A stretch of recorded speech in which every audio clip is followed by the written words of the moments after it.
नमस्कार।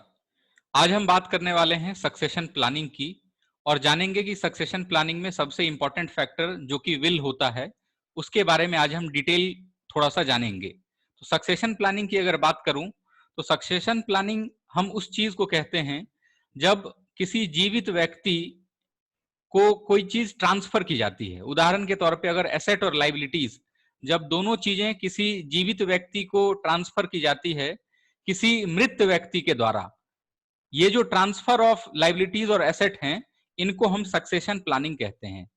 Succession planning में जो सबसे इंपॉर्टेंट फैक्टर है वो होता है विल का। अब विल वैसे तो आम बोलचाल की भाषा में हम इसे वसीहत कहते हैं, लेकिन इसका शाब्दिक अर्थ जो है वो है इच्छा पत्र। तो इच्छा पत्र से मतलब ये है कि ये एक तरीके का लीगल डिक्लेरेशन होता है कि जो भी व्यक्ति जो अभी जीवित है वो अपने मृत्यु के बाद जो भी उसके एसेट हैं वो ट्रांसफर किसको करना चाहता है, किस तरीके से करना चाहता है, इसकी पूरी डिटेल्स जो होती है वो विल में होती है। तो ये एक तरीके का लीगल डिक्लेरेशन है और अपने इंटेंशंस जो है वो टेस्टेटर अपनी प्रॉपर्टी जो है वो सारी चीजें कैसे डिस्ट्रीब्यूट होंगी इन सबको विल में मेंशन करके वो जाता है और अपनी इच्छाएं वो दर्शाता है विल में। तो सबसे इंपॉर्टेंट फैक्टर जो यहाँ पे है वो है testator. NISM investment adviser level 1 और लेवल 2 में जनरली जो क्वेश्चन आते हैं वो डायरेक्ट टर्मिनोलॉजीज के बेसिस पे होते हैं।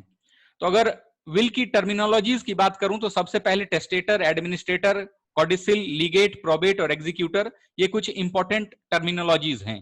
तो सबसे पहले टेस्टेटर की अगर बात करूं तो टेस्टेटर वो व्यक्ति होता है जो विल बनाता है, यानी कि वो व्यक्ति जो भी विल क्रिएट कर रहा है कि उसके मृत्यु के बाद किस तरीके से उसके एसेट्स ट्रांसफर होंगे अलग अलग लोगों में, या किसको जाएगा, कितना प्रतिशत हिस्सा किसको मिलेगा। इस तरीके के जो भी व्यक्ति होते हैं जो विल बनाते हैं उनको हम टेस्टेटर बोलते हैं। अब अगर एग्जीक्यूटर की बात करूं तो एग्जीक्यूटर वो व्यक्ति होता है जो जिसने विल बनाया है, यानी अगर किसी ने विल बनाया है तो उसको एग्जीक्यूट करने के लिए जो व्यक्ति होगा उसकी मृत्यु के बाद, विल बनाने वाले व्यक्ति के मृत्यु के बाद, टेस्टेटर के मृत्यु के बाद जो एजेंट अपॉइंट होगा जो उसको एग्जीक्यूट करेगा विल को, उसको हम एग्जीक्यूटर कहते हैं। अब कई बार ऐसा देखने को मिलता है कि विल तो बन जाता है लेकिन कोई एग्जीक्यूटर अपॉइंट नहीं होता है, तो इसमें कोर्ट की दखलंदाजी होती है और कोर्ट फिर एक एग्जीक्यूटर अपॉइंट करता है। तो जो कोर्ट एग्जीक्यूटर अपॉइंट करेगा वो व्यक्ति एग्जीक्यूट करेगा विल को। तो कोर्ट के द्वारा अगर एग्जीक्यूटर अपॉइंट किया जाएगा तो उसको हम एडमिनिस्ट्रेटर कहते हैं। इसके बाद आती है कोडिसिल, जो कि इंपॉर्टेंट पॉइंट है। कोडिसिल एक इस तरीके की चीज है जैसे मान लीजिए आप अपनी विल में कोई चेंजेस करना चाहते हैं, थोड़े दिन के बाद आपको ऐसा लगा कि मैंने किसी को अपने विल का 70% हिस्सा दिया था, अब मैं उसे कम करके 50% एसेट ही देना चाहता हूं। तो इस केस में आपको पूरा विल लिखने की जरूरत नहीं है, आपको बस एक कोडिसिल इशू करना पड़ेगा और आपका जो पुराना विल है वो मान्य होगा। तो इसको हम कोडिसिल कहते हैं। अगला जो पॉइंट है वो है प्रोबेट का। प्रोबेट का मतलब यह है कि कई बार क्या होता है कि विल को कोर्ट के द्वारा वैलिड करना पड़ता है और एक लेटर ऑफ ऑथोरिटी जो है वो कोर्ट के द्वारा दी जाती है और फिर एक जो एग्जीक्यूटर होता है वो इसको एग्जीक्यूट करता है। तो ये जो पूरी प्रक्रिया है, ये जो पूरी प्रोसेस है, इसको हम प्रोबेट कहते हैं। अब इसमें एक पॉइंट जो मैंने छोड़ा है जिसमें लीगेट की बात है। लीगेट का मतलब ये होता है कि बेनिफिशियरी, जिसको बेनिफिट मिलेगा विल का, उसको हम लीगेट कहते हैं। अब अगर बात करूं टाइप्स ऑफ विल की तो जनरली जो प्रकार हैं उनमें conditional will, joint will, mutual will, Sam will और होलोग्राफ विल, इसके साथ साथ ओरल विल, आखिर में जो आता है वो ओरल विल भी आता है। अब टाइप्स ऑफ विल जो हैं वो एनआईएसएम इन्वेस्टमेंट एडवाइजर लेवल 1 या फिर लेवल 2 के एग्जाम में नहीं आता, लेकिन डायरेक्ट जो क्वेश्चन आते हैं वो आता है ओरल विल से।